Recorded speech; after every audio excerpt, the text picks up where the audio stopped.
হচ্ছে শুরু হলো সব খবর, কম সময় সব খবর একসাথে। নিয়মিত আয়োজন জুড়ে নুসরাত বৃষ্টির সবাইকে স্বাগত জানাচ্ছি। নেইমারকে ছাড়াই বিশ্বকাপ মিশনে নামতে হচ্ছে ব্রাজিলকে। সি গ্রুপে নিজেদের প্রথম ম্যাচে ভোর রাতে মরক্কোর বিপক্ষে মাঠে নামবে 5 বারের বিশ্ব চ্যাম্পিয়নরা, যেখানে জয় দিয়ে হেক্সা মিশন শুরুর প্রত্যাশা কোচ কার্লো আনচেলত্তির। বিপরীতে ইনজুরি দুশ্চিন্তার কারণ হলেও সলিড ডিফেন্সে সেলেসাওদের রুখে দিতে প্রস্তুত আফ্রিকান চ্যাম্পিয়নরা। নিউ জার্সির মেটলাইফ স্টেডিয়ামে ম্যাচ শুরু হবে বাংলাদেশ সময় ভোর 4টায়। যুক্তরাষ্ট্র থেকে আরও জানাচ্ছেন সহকর্মী মুজনামিন তারেক।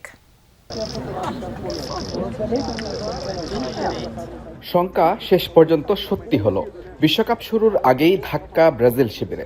নেইমারকে ছাড়াই বিশ্বকাপ মিশন শুরু করতে হচ্ছে সেলেসাওদের, যদিও তাতে মোটেও বিচলিত নন coach Carlo Ancelotti. Vinicius Junior, রাফিনিয়ারা হবেন তুরুপেত্তাস। সব মিলিয়ে সেলেসাওদের গতি এবং স্কিল মরক্কোর ডিফেন্স গুড়িয়ে দিতে প্রস্তুত। তবে আফ্রিকান চ্যাম্পিয়নদের মতো কাউন্টার অ্যাটাকিং দলের সামনে একটু অসতর্ক হলেই বড় মাসুল গুনতে হতে পারে সেলেসাওদের।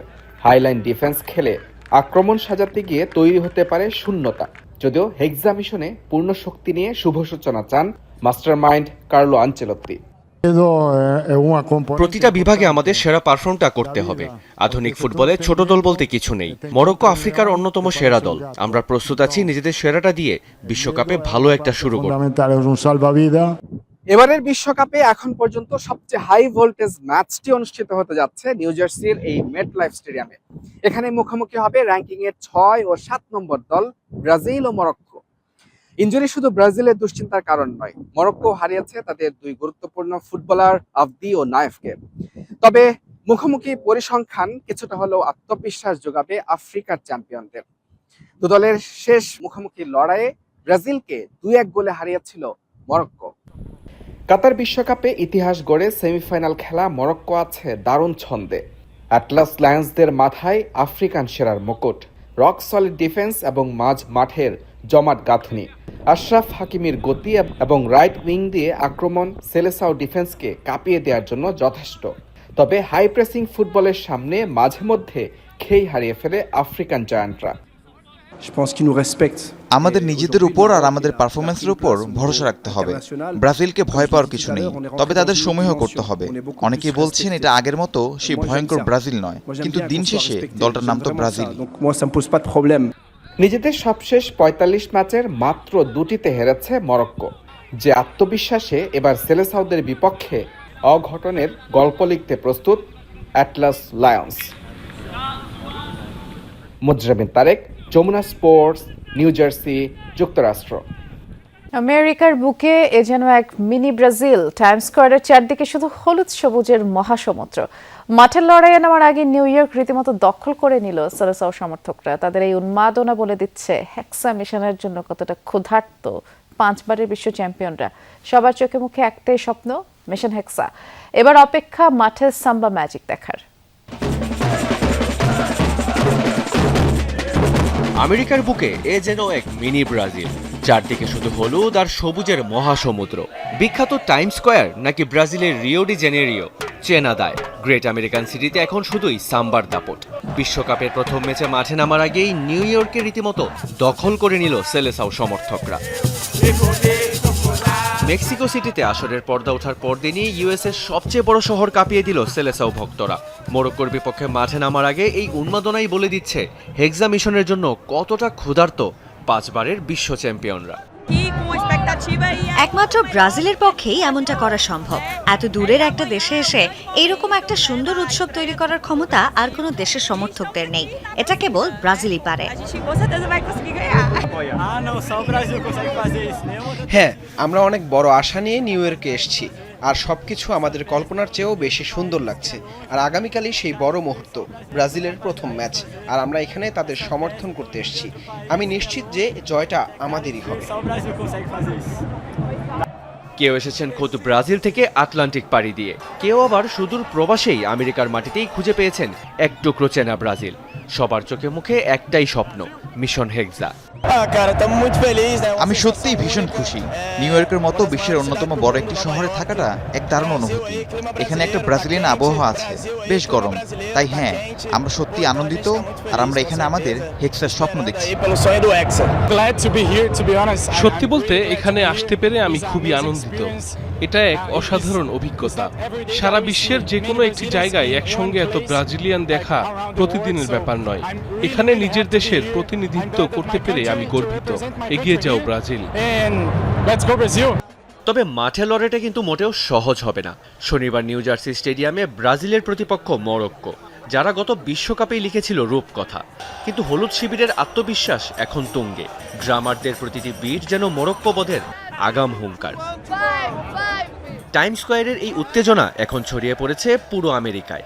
গ্যালারির মনস্তাত্ত্বিক লড়াইয়ে ব্রাজিল অনেকটাই এগিয়ে। এবার মাঠের সবুজ গালিচায় সাম্বা ম্যাজিক দেখানোর পালা। রিয়ান রাফতি, যমুনা স্পোর্টস। গ্রুপ বিতে রাতে নিজেদের প্রথম ম্যাচে মুখোমুখি হতে যাচ্ছে কাতার ও সুইজারল্যান্ড।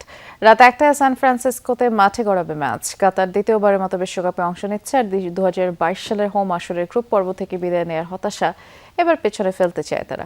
অন্যদিকে সুইজারল্যান্ড ইউরোপের অন্যতম ধারাবাহিক দল হিসেবে আবারও বিশ্বমঞ্চে এসেছে।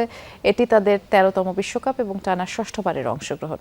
অতীতে 3বার কোয়ার্টার ফাইনাল খেলার অভিজ্ঞতা তাদের আত্মবিশ্বাসকে আরও শক্ত করেছে। 2018 সালের এক প্রীতি ম্যাচে সুইজারল্যান্ডকে 1-0 ব্যবধানে হারিয়েছিল কাতার।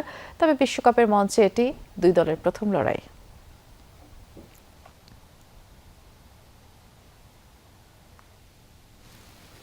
টুর্নামেন্টের উড়ন্ত সূচনা আয়োজক দেশ যুক্তরাষ্ট্রের। নিজেদের প্রথম ম্যাচে প্যারাগুয়েকে 4-1 গোলে হারিয়েছে আয়োজক দেশটি। ম্যাচের শুরুতেই জালের দেখা পেয়ে যায় স্বাগতিক যুক্তরাষ্ট্র। মার্কিন শিবিরকে উল্লাসের উপলক্ষ এনে দিয়েছেন প্যারাগুয়ের মিডফিল্ডার ডামিয়ান বোবাটিলা।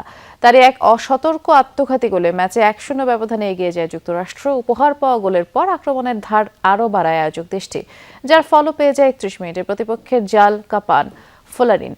প্রথমার্ধের অতিরিক্ত সময় আবারও জাল কাপান ফোলারিন। দ্বিতীয়ার্ধের গোল শোধে মরিয়া হয়ে লড়ছে লাতিন পরাশক্তি প্যারাগুয়ে এবং 73 মিনিটে মরিসিও খৈলানের এক গোল শোধ দিলেও তা কেবল ব্যবধানই কমিয়েছে।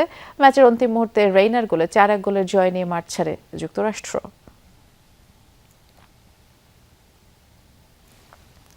বিশ্বকাপে এবার কার্ড দেখানোর প্রথমবার ভিআর হস্তক্ষেপ। খেলা শুরুর পর বদলে গেল রেফারির সিদ্ধান্ত। 2026 বিশ্বকাপে নতুন ভিএআর নিয়মের আলোচিত প্রয়োগ দেখা গেছে যুক্তরাষ্ট্র প্যারাগুয়ের মধ্যকার ম্যাচে। যুক্তরাষ্ট্রের টিম রিমকে দেয়া হলুদ কার্ড পরে ভিএআর পর্যালোচনায় ভুল প্রমাণিত হয় এবং খেলা পুনরায় শুরু হওয়ার পর রেফারি ড্যানি ম্যাকেলি সিদ্ধান্ত বদলে রিমের কার্ড বাতিল করেন। ইনজুরির ভান করার দায়ে প্যারাগুয়ের মিগেল আলমিরনকে হলুদ কার্ড দেখান। নতুন নিয়মে ভুল শাস্তিমূলক সিদ্ধান্ত সংশোধনের সুযোগ থাকায় রেফারি কার্ড প্রত্যাহার করে নেন। বিশ্বকাপের আগেই বড় ধাক্কা ইংল্যান্ড শিবিরে। অনুশীলনে যাওয়ার পথে চুরি হয়ে যায় দলের গুরুত্বপূর্ণ সরঞ্জাম। বিশ্বকাপে এখনও ইংল্যান্ড মাঠে নামেনি, তবে মাঠে নামার আগেই বড় ধাক্কা খেল থ্রি লায়ন্সরা। কানসাস সিটিতে অনুশীলনে যাওয়ার পথে চুরি হয়ে গেছে কেন্দ্রের ম্যাচ বুট, অফিসিয়াল টুর্নামেন্ট বল এবং প্রয়োজনীয় গুরুত্বপূর্ণ সরঞ্জাম। এই ঘটনার পর সরঞ্জাম স্তূপে অবশিষ্ট ছিল শুধুমাত্র একটি ফুটবল। ইতিমধ্যেই কানসাস সিটি পুলিশ এ ঘটনায় 2 সন্দেহভাজনকে আটক করেছে। আগামী বুধবার ডালাসে ক্রোয়েশিয়ার বিপক্ষের ম্যাচ দিয়ে বিশ্বকাপ মিশন শুরু করবে ইংল্যান্ড। ভিসা জটিলতা। বিশ্বকাপের প্রথম ম্যাচে খেলতে পারবেন না ঘানার মিডফিল্ডার টমাস পার্টে। টরন্টোতে 18 মে পানামার বিপক্ষের মাঠে নামবে আফ্রিকার দেশটি, আর সেখানে প্রবেশের অনুমতি না পাওয়ায় পানামার বিপক্ষে তাকে পাচ্ছে না দলটি। শুক্রবার বিষয়টি নিশ্চিত করেছে বিশ্ব ফুটবলের নিয়ন্ত্রক সংস্থা ফিফার পক্ষ থেকে। জানানো হয়েছে যুক্তরাষ্ট্রের বোস্টনে ঘানার ক্যাম্প থেকে কানাডায় ভ্রমণের অনুমতি না পাওয়ায় তিনি ম্যাচে অংশ নিতে পারবেন না। জানা যায় কানাডিয়ান সরকারের ভিসা আবেদন প্রত্যাখ্যানের কারণেই এই সিদ্ধান্ত। জনগণের স্বস্তির জন্যই প্রস্তাবিত বাজেট। 7টি নিত্যপণ্যের উপর থেকে কর প্রত্যাহার করায় বাজেট ঘোষণার পরেও দাম বাড়েনি। কক্সবাজারের পাতুলি খাল পুনর্খননের পর এসব কথা বলেছেন প্রধানমন্ত্রী তারেক রহমান। তার অভিযোগ, যে বাজেটে মদের দাম বাড়ানো হয় সেই বাজেটও মানে না বিরোধী দল। বলেন, দেশে অস্থিতিশীলতা ছড়ানোর মানুষকে বিভ্রান্ত করাই তাদের উদ্দেশ্য। আমাদের কক্সবাজার প্রতিনিধি এহসান আল কুতুবুকে সাথে নিয়ে আল আমিন তালুকদারের ক্যামেরায় সহকর্মী সাইফুদ্দিন রবিনের রিপোর্ট।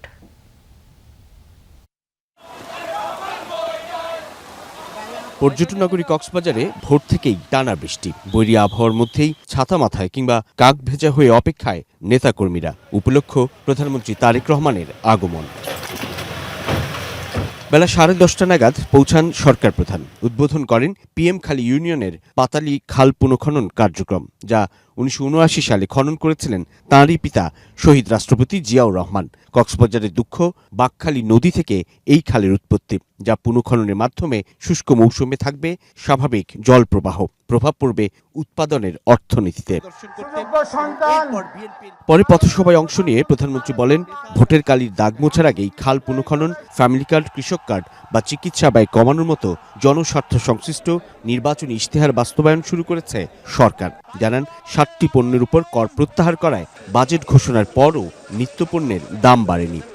এইবার বাজেট দেওয়ার পরে এখন পর্যন্ত কোনো জিনিসের দাম বৃদ্ধি পায়নি, কারণ বর্তমান সরকার এই 2 দিন আগের বাজেটে 60টি পণ্যের উপর থেকে ট্যাক্স তুলে নিয়েছে, যাতে করে নিত্য প্রয়োজনীয় জিনিসের দাম না বাড়ে। প্রিয় ভাই বোনেরা, কারণ উদ্দেশ্য একটি, লক্ষ্য একটি, দেশের মানুষ যাতে ভালো থাকতে পারে। সরকার প্রধান বলেন, দেশের মানুষকে ভালো রাখতেই এই বাজেট প্রস্তাবনা, কিন্তু বিরোধী দল অস্থিতিশীলতা তৈরি এবং মানুষকে বিভ্রান্ত করতে চায়। যেই বাজেটে মদের দাম বাড়ানো হয়, যেই বাজেটে সিগারেটের দাম বাড়ানো হয়, সেই বাজেটও বিরোধী দলের পছন্দ নয়। তাদের উদ্দেশ্য একটাই, তাদের লক্ষ্য একটাই, সেটা হচ্ছে দেশের মধ্যে একটি অস্থিতিশীলতা, অশান্তি তৈরি করা, মানুষকে বিভ্রান্ত করা। জনগণই বিএনপির বড় শক্তি উল্লেখ করে প্রধানমন্ত্রী বলেন, যতক্ষণ প্রাণ আছে ততক্ষণ দেশ ও মানুষের ভাগ্য পরিবর্তনে কাজ করবে তাঁর সরকার। যতক্ষণ আমাদের এই ধরে প্রাণ থাকবে, আমরা ততক্ষণ পর্যন্ত এই দেশ এবং এই দেশের মানুষের জন্যই কাজ করে যাব, এবং এই কাজের মাধ্যমেই আমরা চেষ্টা করব, সর্বোচ্চ শক্তিতে ইনশাল্লাহ চেষ্টা করব এই দেশের ভাগ্যের পরিবর্তন করার জন্য, এই দেশের মানুষের ভাগ্যের পরিবর্তন করার জন্য। পরে প্রধানমন্ত্রী সফর করেন ডুলা হাজরা সাফারি পার্ক, চকরিয়ার মালুমঘাটে উদ্বোধন করেন 5 বছরে 25 কোটি বৃক্ষরোপণ কর্মসূচির। দাও ফিরেছে অরণ্য, লও এ নগর। দরিয়ানগর কক্সবাজার থেকে যেন সেই স্লোগান উচ্চারণ করলেন বিএনপি চেয়ারম্যান এবং প্রধানমন্ত্রী তারেক রহমান। নির্বাচনী প্রতিশ্রুতি অনুযায়ী দেশ জুড়ে 5 বছরে 25 কোটি বৃক্ষরোপণ কর্মসূচির উদ্বোধন করলেন তিনি। সে সঙ্গে দলের এবং সরকারের অগ্রাধিকারপ্রাপ্ত খাল পুনঃখনন কর্মসূচিও করলেন এখান থেকে। বৈরী আবহাওয়ার মধ্যে তারেক রহমানের এই কক্সবাজার আগমন ঘিরে সাধারণ মানুষ যেমন উৎসাহ আর উদ্দীপনা দেখিয়েছে, ঠিক তেমনি প্রধানমন্ত্রীর বক্তব্যের মধ্য দিয়ে দেশ এবং জনগণের উদ্দেশ্যে নানান কর্মসূচি গ্রহণের কথাও স্পষ্ট হয়েছে। সাইফুদ্দিন রবিন, যমুনা নিউজ, কক্সবাজার। বিকেলে জুলাই গণ অভ্যুত্থানের বীর শহীদ ওয়াসিমের কবর জিয়ারত করেছেন প্রধানমন্ত্রী তারেক রহমান। তিনি শহীদ ওয়াসিমের পরিবারের সদস্যদের সাথে সাক্ষাৎ করেন, তাদের হাতে অর্থ সহায়তা তুলে দেন। এ সময় প্রধানমন্ত্রীর সহধর্মিণী ডাক্তার জুবাইদা রহমানও উপস্থিত ছিলেন। পরে নবগঠিত পেকুয়া পৌরসভার ভিত্তিপ্রস্তর স্থাপন করেন প্রধানমন্ত্রী তারেক রহমান।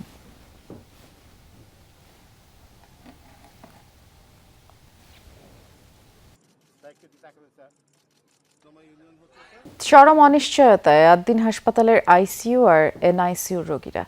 লাইসেন্স বাতিলের পর গুরুতর এসব রোগী সরানোর নির্দেশ দিলেও নির্ধারিত সরকারি হাসপাতালগুলোর আইসিইউতে বেড নেই। আবার বেসরকারি হাসপাতালের যেই খরচ, সেটি বহনের সামর্থ্য নেই অনেক পরিবারের, যার ফলে এখন রীতিমতো বাধ্য হয়েই আদ্দিনই চিকিৎসা নিচ্ছেন তারা। এদিকে এই লাইসেন্স বাতিলের যে সিদ্ধান্ত, সেটি নিয়ে মিশ্র প্রতিক্রিয়া জানিয়েছে রোগী ও স্বজনরা।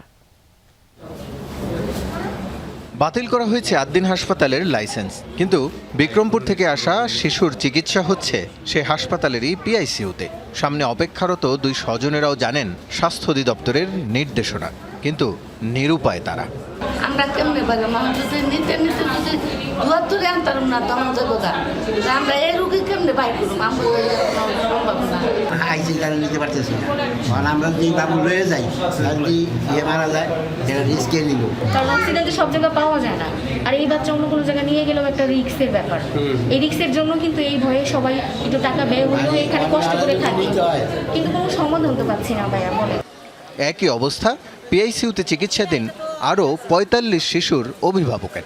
সরকারি হাসপাতালে খোঁজ নিয়েও আইসিইউতে বেড মেলেনি। আবার পরিচিত বেসরকারি হাসপাতালে খরচের ধাক্কা সামলানো মুশকিল, ফলে অনিশ্চয়তা নিয়ে লাইসেন্স বাতিল হাসপাতালেই চিকিৎসা নিচ্ছেন তারা।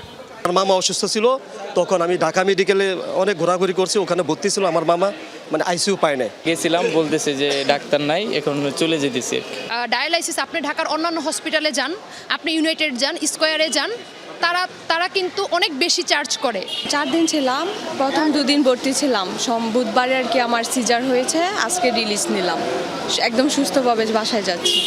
আদ্দিন হাসপাতালে 6 শিশুর মর্মান্তিক মৃত্যুতে কর্তৃপক্ষের গাফিলতি পেয়েছে স্বাস্থ্য অধিদপ্তর। তদন্ত শেষে গেল 11 জুন হাসপাতালের লাইসেন্স বাতিল করে সংস্থাটি। চিকিৎসাধীন রোগীদের সরিয়ে Dhaka medical, Mugda medical, Suhrawardy medical, Kurmitola medical ও শিশু হাসপাতালে নিতে বলা হয়েছে। সবসময় ভিড় লেগে থাকা এসব হাসপাতালের কোনোটিতেই আইসিইউ বা পিআইসিইউ খালি নেই। মুগদা মেডিকেল কলেজ হাসপাতালের উপপরিচালক জানান, নিজস্ব রোগীদের আইসিইউ প্রয়োজনীয়তায় মেটানো যাচ্ছে না। রেফার্ড রোগীদের আইসিইউ সাপোর্ট দেয়া একরকম অসম্ভব। খোঁজ নিয়ে জানতে পেরেছি এরকম কোনো রোগী আমাদের এখানে আসেনি, সেটা জেনারেল বা আইসিইউ মানে কোথাও মানে ওইরকম কোনো রোগী আসেনি। আমাদের ভর্তিকৃত রোগীদের যে আইসিইউ চাহিদা সেটাই আমাদের পূরণ করতে হিমশিম খেতে হয়। দুঃখজনক হলেও সত্য যে একটা আইসিইউ বেড খালি হয় বেশিরভাগ ক্ষেত্রে একটা রোগী মারা যাওয়ার পরে। সেই হিসাবে মানে বাইরের কোনো হসপিটালের মানে রোগীর চাহিদা পূরণ করা আমাদের জন্য অনেকাংশে কঠিন হয়ে যায়। আদ্দিন হাসপাতালে বৃহস্পতিবার পর্যন্ত 443 জন রোগী ভর্তি ছিলেন। লাইসেন্স বাতিলের পর কেউ কেউ চলে গেছেন। হাসপাতালে এখনও চিকিৎসাধীন 200-র বেশি রোগী। রাসেল আহমেদ, যমুনা নিউজ, ঢাকা। রাজধানীর ফার্মগেটে কৃষিবিদ ইনস্টিটিউটে আলোচনা সভায় কথা বলছেন এলজিআরডি মন্ত্রী মির্জা ফখরুল ইসলাম আলমগীর। সরাসরি যাচ্ছি। আইয়ুব কাদির ছিলেন সচিব সাহেব, অত্যন্ত ডায়নামিক একজন সচিব ছিলেন। তাকে সমস্যাগুলো বললেই বোঝালেই তিনি বুঝতেন এবং কখনো ওই তথাকথিত ব্যুরোক্রেটিকভাবে ধরে রাখতেন না, ছেড়ে দিতেন, কাজ করতে জানতেন। আমরা এই কাজটা করতে পেরেছিলাম, আপনাদের সম্মানটুকু আমরা দিতে পেরেছিলাম। আজকে যে দাবিগুলো আপনারা করছেন, এই দাবিগুলো তো অনেক আগে আপনাদের হয়ে যাওয়ার কথা। ট্রান্সপোর্ট আপনাদের জন্য একটা খুব জরুরি, আমি মনে করি। এটা আপনাদের একটা মোটরসাইকেল দেওয়া খুব বড় কথা না, তাই না? আপনার 30 লক্ষ টাকা আপনার লোন দেওয়া হয় ডেপুটি সেক্রেটারিদেরকে গাড়ি কেনার জন্য, আর যারা আপনার মাঠে ফসল ফলান, খাদ্য নিরাপত্তা নিশ্চিত করেন, তাদের একটা মোটরসাইকেল হবে না, এটা আমি বিশ্বাস করি না। আমি মনে করি যে আপনাদেরকে ট্রান্সপোর্ট দিতে হবে। আমি মনে করি যে আপনাদের যে সমস্ত কাজের সুবিধাগুলো সেগুলো দিতে হবে এবং জেলার বাইরে ট্রান্সফার করা যাবে না, নিশ্চিত করতে হবে। আমার ছাত্র হেলাল এখানে বসে আছে, বেলাল না ডক্টর, এই কি বাজে কথা বলছেন? He is a grounded professor. আপনি এইসব কথা বলেন কেন? আপনাকে বুঝতে হবে যে উনি একজন সম্মানিত ব্যক্তি। তো আমি ওনার সঙ্গে এই জায়গায় একটু ডিফার করি এই জন্যে যে ওনারা একে তো অল্প বেতন তো বেশি না, তারপর যে আপনি বাইরে ট্রান্সফার করে দেন, তাহলে তার পক্ষে বাড়ির চিন্তা, ছেলে মেয়েদের চিন্তা করবেন না, কাজ করবেন। এটা আরেকটা ঘটনা আছে আপনার প্রাইমারি স্কুলের টিচার হেডমাস্টারদেরকে বদলি করে দেয় এবং তার বদলি ঠিক করতে তাকে ঢাকায় আসতে হয়। অদ্ভুত ব্যাপার। এই যে একটা ব্যুরোক্রেটিক সমস্ত ঘটনা তৈরি করা হয়েছে গত 15-16 বছরে, এগুলো বাংলাদেশের মূল জায়গাটাকে আপনার বিনষ্ট করে দিয়েছে। আমরা এগুলো পরিবর্তন করতে চাই, আমরা এই জায়গাগুলো আনতে চাই, আমরা কাজের পরিবেশটাকে সুষ্ঠু করে গড়ে তুলতে চাই। আমাদের নেতা, আমাদের তারেক রহমান সাহেব, তিনি কাজে হাত দিয়েছেন। আপনি ইতিমধ্যে শুনেছেন জাহিদ ভাইয়ের কাছে যে কাজগুলো তিনি হাত দিয়েছেন সেগুলো একটা বেসিক কাজ। এই যে ফ্যামিলি কার্ড, কৃষক কার্ড, খাল খনন কর্মসূচি, আপনার বৃক্ষরোপণ, আমাদের এই যে মসজিদে মন্দিরে যারা আপনার পুরোহিত আছেন, ইমাম আছেন। আমরা ছিলাম কৃষিবিদ ইনস্টিটিউটে এলজিআরডি মন্ত্রী মির্জা ফখরুল ইসলাম আলমগীরের বক্তব্যে। এ পর্যায়ে যাব চট্টগ্রামের লালদিঘি ময়দানে। সেখানে জামায়াতের বিভাগীয় সমাবেশে কথা বলছেন বিরোধী দলীয় নেতা ও জামায়াতের আমির ডাক্তার শফিকুর রহমান।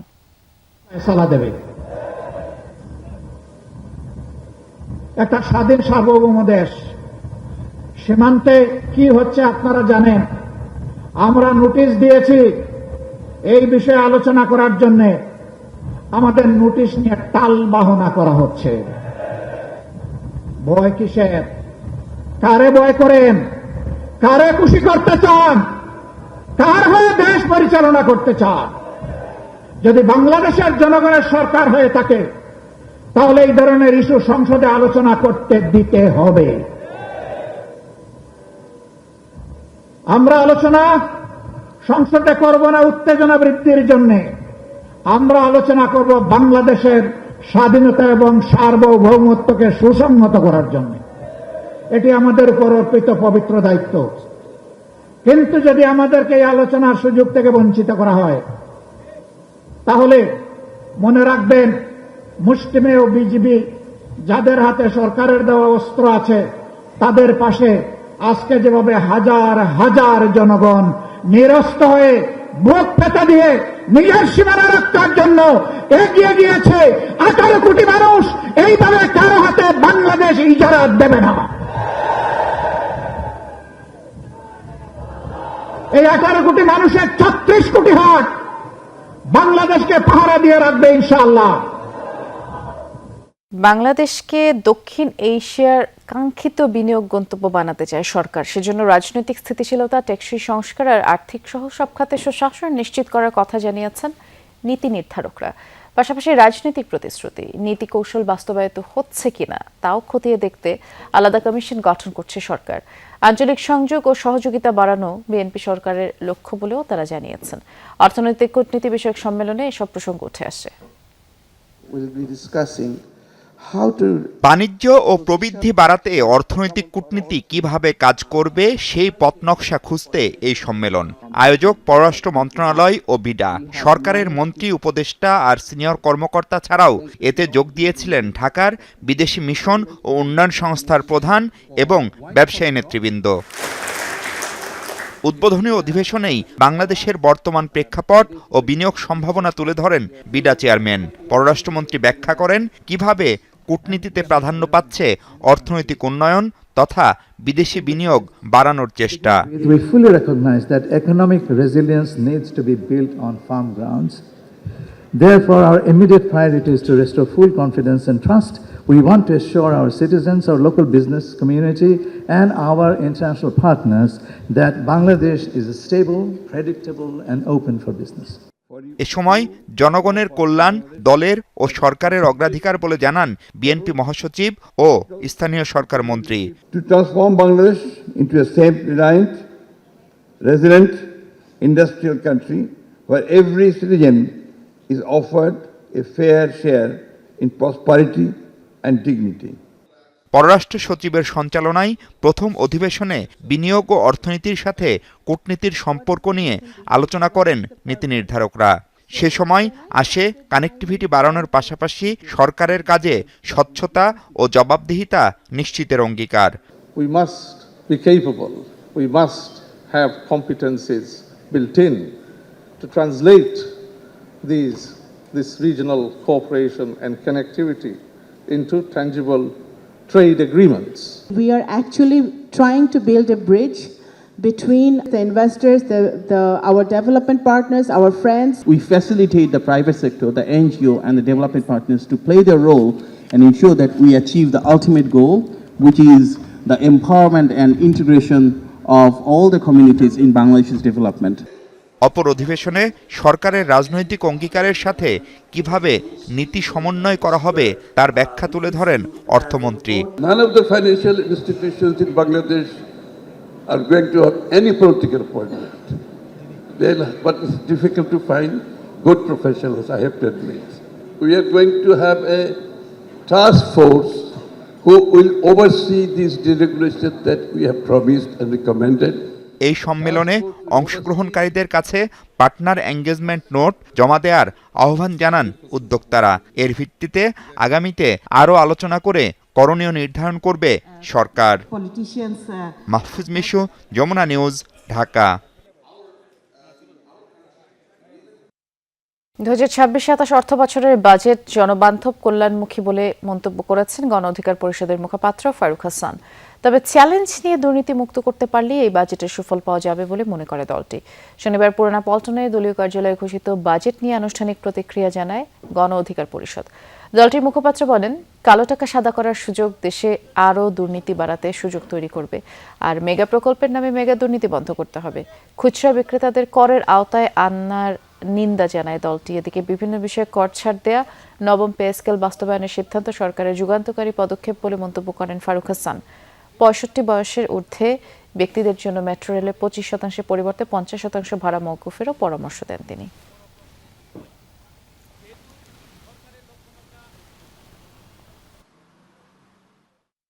বর্তমানে যে মূল্যস্ফীতি সরকার নির্ধারণ করেছে এটি বাস্তবায়ন করা অত্যন্ত চ্যালেঞ্জিং। এই মূল্যস্ফীতি সরকার যদি অ্যাচিভ করতে চায়, বাস্তবায়ন করতে চায়, তাহলে বাজার ব্যবস্থাপনায় সরকারের একটি ভালো দখল থাকতে হবে, নিয়ন্ত্রণ রাখতে হবে।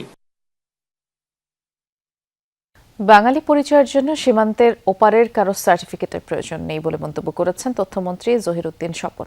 জুলাই সনদের বাস্তবায়ন নিয়ে আমরা বাংলাদেশির আলোচনা সভায় তিনি জানিয়েছেন, ইতিহাসী বাঙালি পরিচয়ের সবচেয়ে বড় স্বীকৃতি, যা বিকৃতির চেষ্টা শেষ পর্যন্ত টেকে না। এক অনুষ্ঠানে প্রবাসী কল্যাণ প্রতিমন্ত্রী নুরুল হক নূর বলেছেন, ফ্যাসিস্টরা সবার শত্রু, সেই প্রশ্নে কোনো আপোষ নেই। রাজধানীর ডিপ্লোমা ইঞ্জিনিয়ার্স ইনস্টিটিউটে ছিল দেশ পুনর্গঠনে জুলাই সনদের বাস্তবায়ন শীর্ষক আলোচনা সভা। আয়োজক আমরা বাংলাদেশি নামের একটি সংগঠন। গণতন্ত্রের সৌন্দর্যই তো হলো ভিন্ন মত। আলোচনা সভায় কথা বলেন প্রবাসী কল্যাণ প্রতিমন্ত্রী নুরুল হক নূর। তার দাবি, আওয়ামী লীগের ছোট বড় যেসব মিছিল হচ্ছে সেসবে কেউ ইন্ধন দিচ্ছে। আওয়ামী লীগের দু এক জায়গায় টুংটাং ঘন্টার মতো একটু মিছিল দেখা যাচ্ছে, তো আমার মনে হচ্ছে এটা কোনো জায়গার একটা ইন্ধনে এই মিছিলটা হচ্ছে।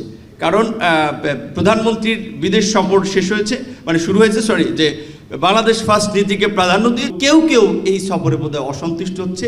তাদের ইন্ধনই এখানে আওয়ামী লীগের একটা তৎপরতা, যেটা বেগম খালেদা জিয়ার সরকারের সময় ছিল।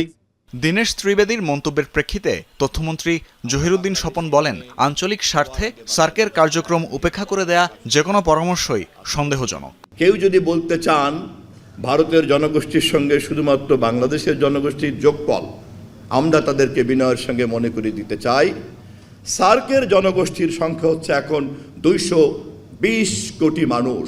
সার্কের ঐক্য যারা চায় না, তারা অন্য যে কোনো ঐক্যের কথা বলা মানেই আমরা সন্দেহের চোখে দেখব।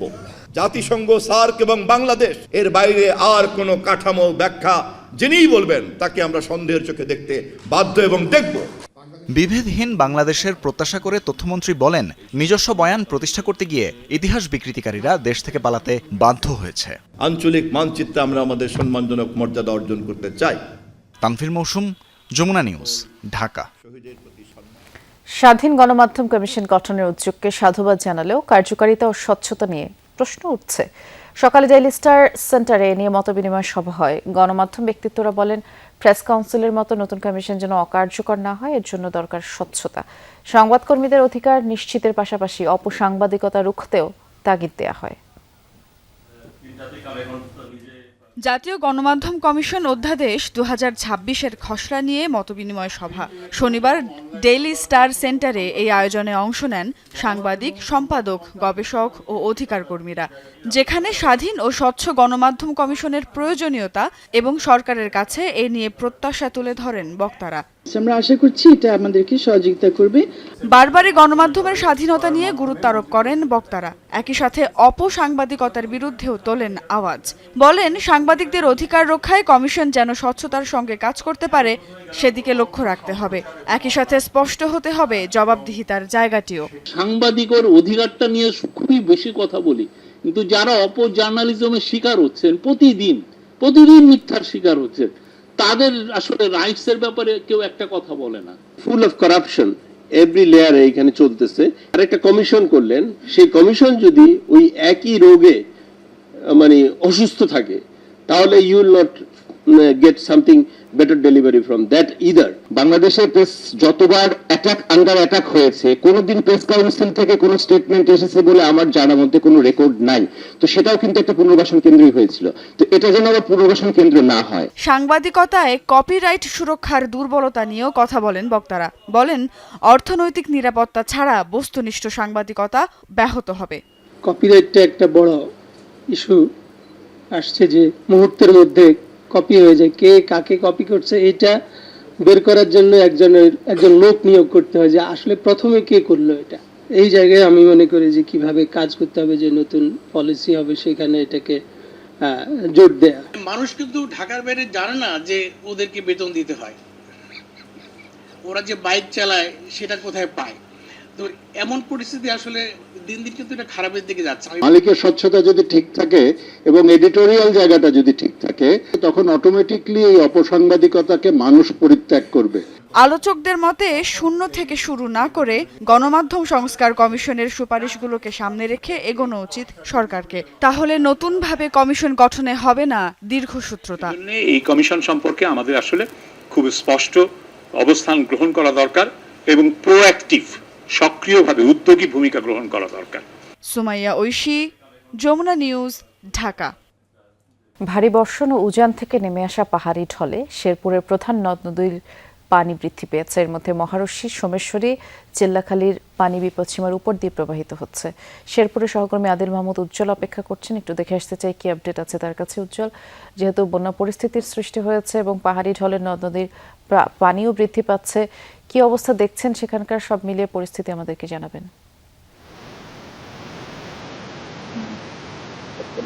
বৃষ্টি, আপনি জানেন যে টানা দুদিন কিন্তু শেরপুরে যে বর্ষণ ছিল, সেই বর্ষণের ফলে কিন্তু আজকে সকাল থেকে কিন্তু সেই পাহাড়ি যে নদীগুলো সেখানে কিন্তু পাহাড়ি ঢল চলে আসে। আমি যদি আপনাকে একটু দেখাই, আমি এখন আছি সদর ইউনিয়নের শাড়িকলিনগর এলাকায়। যদিও উজানে পানি কিছুটা কমেছে, তবে নিম্নাঞ্চলে কিন্তু পানি অনেকটাই বেড়েছে। আমি যেখানে দাঁড়িয়েছি পাকা সড়কটি কিন্তু এখন পানির নিচে। আমি যদি তার বামেও আপনাকে একটু দেখানোর চেষ্টা করি, এই নিম্নাঞ্চলে কিন্তু পানি বাড়ছে। সকাল থেকে যদিও বৃষ্টি নেই, তবে আবহাওয়া অধিদপ্তর যেটি বলেছে, যদি বৃষ্টি বাড়ে তাহলে সেই ক্ষেত্রে কিন্তু ভয়াবহ বন্যার কবলে পড়বে শেরপুরের এই সীমান্ত অঞ্চলটি। এবং আপনি জানেন প্রতি বছরই এখানে কিন্তু সেই পাহাড়ি ঢলের কবলে পড়ে। এবারে কিন্তু দুদফায় এই পাহাড়ি ঢলটি অনুষ্ঠিত এসেছে। এবং আপনি জানেন যে পার্শ্ববর্তী যে দেশ যে ভারত, সেখানে কিন্তু একটু বৃষ্টি হলেই এই পাহাড়ি ঢলগুলো কিন্তু চলে আসে, এবং যে কারণেই কিন্তু আমাদের এই শেরপুরে এমন দুর্দশার কবলে পড়ে। এবং এখানকার যে বাঁধগুলো আছে সেই বাঁধগুলোও কিন্তু এখন অনেকটা দুর্বল, যে কারণেই কিন্তু এই বাঁধগুলো অল্পতেই পানি এসে সেই জায়গাগুলো ডুবিয়ে দিয়ে যায়। আজকে সকালে কিন্তু ঝিনাইগাতি যে সড়ক, সেই সড়কে কিন্তু পানি ছিল। এখন পর্যন্ত সেই সড়ক থেকে পানি নেমে গেলেও আমি যদি একটু বলি যে এইখানে নিম্ন অঞ্চলের যে মানুষ আছে তারা কিন্তু অনেকটা দুর্ভোগের মধ্যে আছে। ইতিমধ্যে ইউনো বিশেষ করে উপজেলা নির্বাহী কর্মকর্তা সেই জায়গাগুলো পরিদর্শন করেছেন, এবং যেটি বলছেন তারা যদি বৃষ্টি আবার রাতে শুরু হয় তাহলে কিন্তু আগামীকালই আবার ভয়াবহ বন্যার কবলে পড়বে। বৃষ্টি শুনছিলাম, বিস্তারিত জানানোর জন্য ধন্যবাদ উজ্জ্বল। চট্টগ্রাম 12 সংসদীয় আসন থেকে নির্বাচিত সংসদ সদস্য এনামুল হককে সংবর্ধনা দেওয়া হয়েছে পটিয়ায়। এ উপলক্ষে মনসা স্কুল অ্যান্ড কলেজের প্রাঙ্গণে আয়োজিত সংবর্ধনা অনুষ্ঠানে এমপি এলাকার শিক্ষা, স্বাস্থ্য, অবকাঠামো উন্নয়ন, জনকল্যাণমূলক কর্মকাণ্ডের পরিকল্পনা তুলে ধরেন, আর শিক্ষার্থীদের জন্য সুপেয় পানি সরবরাহের আশ্বাস, অনুদানও প্রদান করেন। অনুষ্ঠানে চট্টগ্রাম বিশ্ববিদ্যালয়ের অধ্যাপক, পটিয়ার ইউএনও কলেজের অধ্যক্ষ সহ আরও অনেকেই উপস্থিত ছিলেন। ঢাকায় লক্ষ্যমাত্রার চেয়ে কয়েকগুণ বেশি গাছ রোপণ করা হবে বলে জানিয়েছেন ঢাকা দক্ষিণ সিটি কর্পোরেশনের প্রশাসক আব্দুস সালাম। দুপুরে গুলিস্তানের বীরশ্রেষ্ঠ মতিউর রহমান পার্কে বৃক্ষরোপণ কর্মসূচির উদ্বোধন অনুষ্ঠানে তিনি বলেছেন, কংক্রিটের দালান নির্মাণ ও জলাশয় ভরাটের কারণে প্রতিনিয়তই ঢাকার তাপমাত্রা বাড়ছে। এতে মারাত্মক পরিবেশগত ঝুঁকি তৈরি হচ্ছে। এর মধ্যে 25,000 গাছ লাগানো হয়েছে। আরও বলেন, পরিস্থিতি মোকাবেলায় 25 কোটি গাছ লাগানোর দীর্ঘমেয়াদী পরিকল্পনা নেওয়া হয়েছে। এ সময় নগরবাসীকে উদ্বুদ্ধ করতে প্রতিবছর সেরা ছাদ বাগানীদের পুরস্কৃত করার ঘোষণাও দেন তিনি।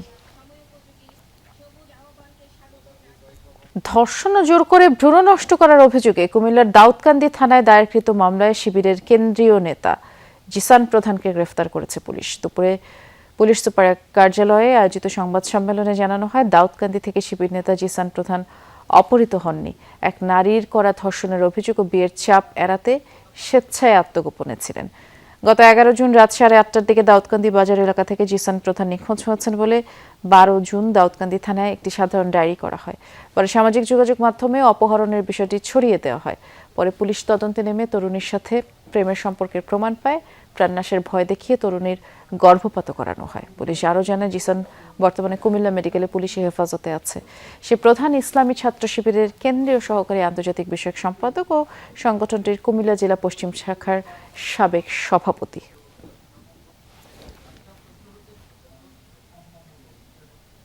গত 20/5/2026 তারিখে দাউদকান্দি থানাধীন জিসান, যিনি নিখোঁজ ছিলেন, তার ভাড়া বাসায় ভিকটিম মেয়েটিকে জিসান মিয়া ধর্ষণ করে এবং মেয়েটি ধর্ষণের শিকার করে। নারায়ণগঞ্জের রূপগঞ্জে এসডিকে প্রিন্টিং অ্যান্ড প্যাকেজিং নামের একটি কারখানায় ডাকাতির ঘটনায় এখনও মামলা হয়নি। শুক্রবার রাতে উপজেলার বরাবো এলাকায় এই ঘটনা ঘটে। পুলিশ জানায়, গতকাল সন্ধ্যায় 20-25 জনের সংঘবদ্ধ ডাকাত দল ট্রাক নিয়ে কারখানায় প্রবেশ করতে চায়। নিজেদের আইন শৃঙ্খলা বাহিনীর সদস্য হিসেবে তারা পরিচয় দেয়। ভেতরে কর্মরত কয়েকজন শ্রমিককে অস্ত্রের মুখে জিম্মি করে আটকে রাখা হয় এবং অফিসের আসবাবপত্র ভেঙে নগদ 22 লাখ টাকা সহ বিভিন্ন মালামালও লুট করে নেয় ডাকাতরা। খবর পেয়ে ঘটনাস্থল পরিদর্শন করেন পুলিশি কর্মকর্তারা। তদন্ত সাপেক্ষে আইনগত ব্যবস্থা গ্রহণের আশ্বাস তাদের। বাংলাদেশ অস্ট্রেলিয়া ওয়ানডে সিরিজের খবর। তৃতীয় শেষ ওয়ানডেতে রোববার সকাল 11টায় মুখোমুখি হবে দুই দল। সিরিজে এরই মধ্যে 2-0 গোলে এগিয়ে থাকা বাংলাদেশের নজরে হোয়াইট ওয়াশ আর অস্ট্রেলিয়াকে ধবল ধোলাই করতে পারলেই সেটা অনেক বড় অর্জন হবে বলে মনে করেন সৌম্য সরকার। আমার মনে হয় 2টা উইকেট নিয়ে যাওয়ার মতন হয়েছে। যদি আমরা আসলে বড় টিম ভাবি, তাহলে আমার মনে হয় এই জিনিসগুলো ঠিক করতে হবে।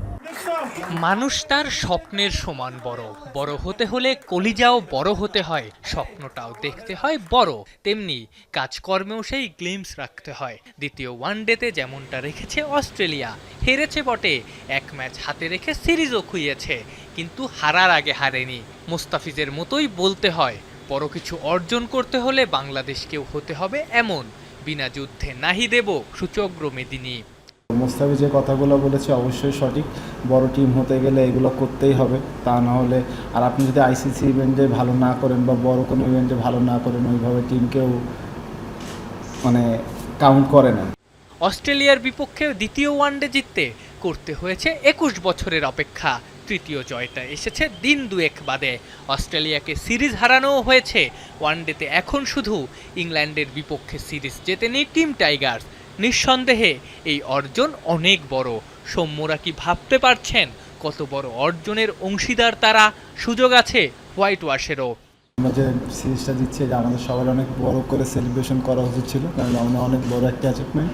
আমরা কতটুকু করছি জানি না, কিন্তু করা উচিত ছিল। আর আমরা যদি 3-0-তে জিততে পারি, এটা আরও অনেক বড় একটা অ্যাচিভমেন্ট হবে আমাদের জন্য। আমাদের সবার লক্ষ্য থাকবে সেটা, পজিটিভ ক্রিকেট খেলবো, যারা 3 সাইডে ভালো করবে তারা জিতবে নেক্সট ম্যাচ। অস্ট্রেলিয়ার বিপক্ষে এর আগে টি-20 সিরিজ জিতেছিল বাংলাদেশ। সেবার স্পিন ফ্রেন্ডলি উইকেট দিয়ে ক্যাঙ্গারু বধ করেছিল টাইগাররা। এবার ব্যতিক্রম, ভালো উইকেটে খেলে এসেছে সিরিজ জয়। 2 ম্যাচেই অধিকাংশ উইকেট নিয়েছেন পেসাররা। আমার দেখা যেটা এখন one of the best pace bowling side আমাদের, যে কোনো কন্ডিশনে যে কোনো দেশেই। সো এখন আমার কাছে মনে হয় যে কোনো টিম আমাদের সাথে খেলতে গেলে অবশ্যই চিন্তা করবে যে আমাদের যে পেস বোলিং অ্যাটাকটা আছে তাদেরকে নিয়ে। শেষ ওয়ানডের দলে যুক্ত হয়েছেন অফ স্পিনার শেখ মেহেদী হাসান। অধিনায়ক মেহেদী হাসান মিরাজের ইনজুরি ভাবনা মাথায় রেখে তাকে দলে ডাকা হয়েছে। আফনান পিয়াল, যমুনা স্পোর্টস, ঢাকা।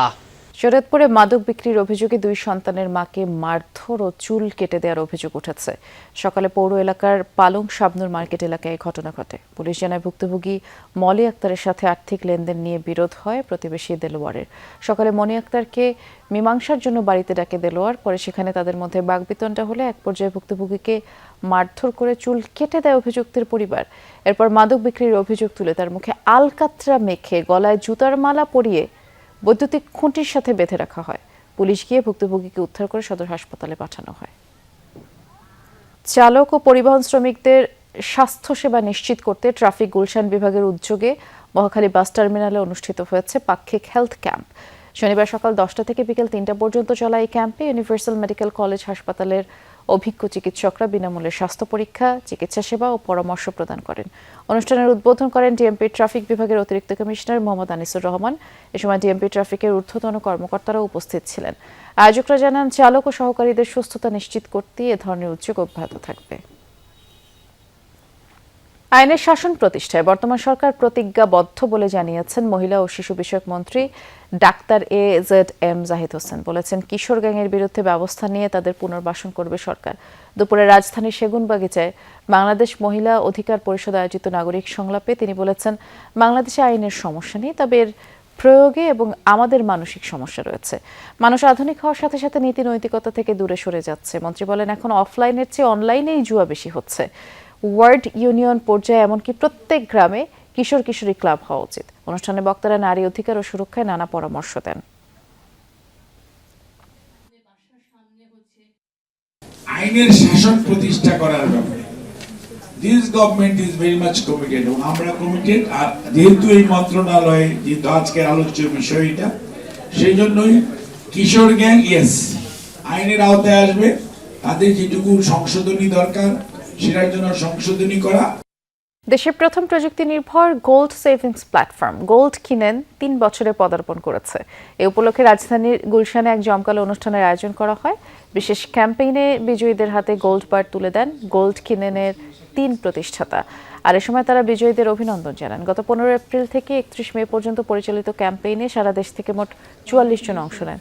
প্রতিদিন সর্বোচ্চ গোল্ড ক্রয়কারী গ্রাহক জিতেছেন 0.5 গ্রাম ওজনের গোল্ড বার।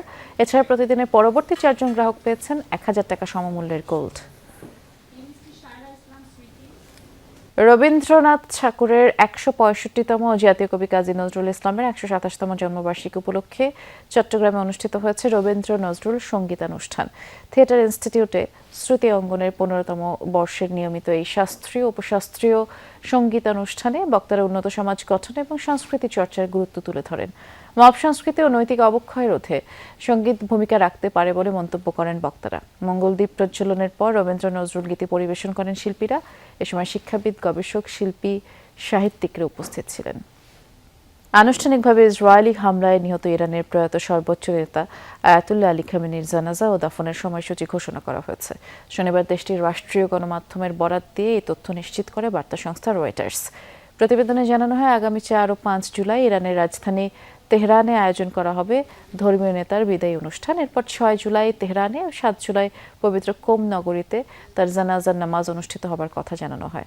মাশহাদ শহরের আলী রেজা মাজারে আগামী 9 জুলাই দাফন করা হবে। গেল ফেব্রুয়ারিতে যুক্তরাষ্ট্র ইসরায়েলের যৌথ হামলায় প্রাণ হারান আয়াতুল্লাহ আলী খামেনি।